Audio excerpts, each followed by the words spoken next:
গত 20/5/2026 তারিখে দাউদকান্দি থানাধীন জিসান যিনি নিখোঁজ ছিলেন তার ভাড়ার বাসায় ভিকটিম মেয়েটিকে জিসান মিয়া ধর্ষণ করে এবং মেয়েটি ধর্ষণের শিকার হয়।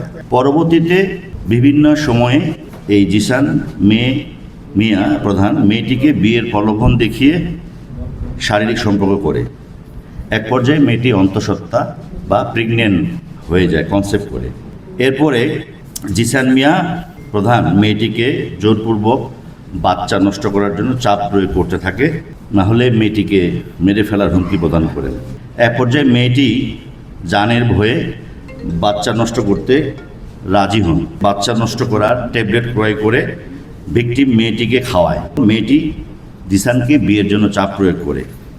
তারই ধারাবাহিকতায় গত 12/6/2026 তারিখ যেদিন উনি নিখোঁজ হয় ওই দিন বিয়ে করার সম্মতি দেয় এবং বিয়ে করার জন্য নির্ধারিত তারিখ ছিল। বিয়ে না করে সে আত্মগোপনে চলে যায়। লাকসামের রেল স্টেশনের পাশে গিয়ে আমরা জিসানকে পাই। প্রথমে লাকসাম হসপিটালে, এরপরে আমরা উন্নত চিকিৎসার জন্য আমরা নিয়ে আসি আমাদের কুমিল্লা মেডিকেল কলেজ বিশ্ববিদ্যালয়ে। এখানে সে নিবিড় পরিচর্যা এবং তার সমস্ত শারীরিক টেস্ট করা হয়। সবগুলি রিপোর্টে নেগেটিভ আসছে, অর্থাৎ তার কোনো শারীরিক অসুস্থতা নাই।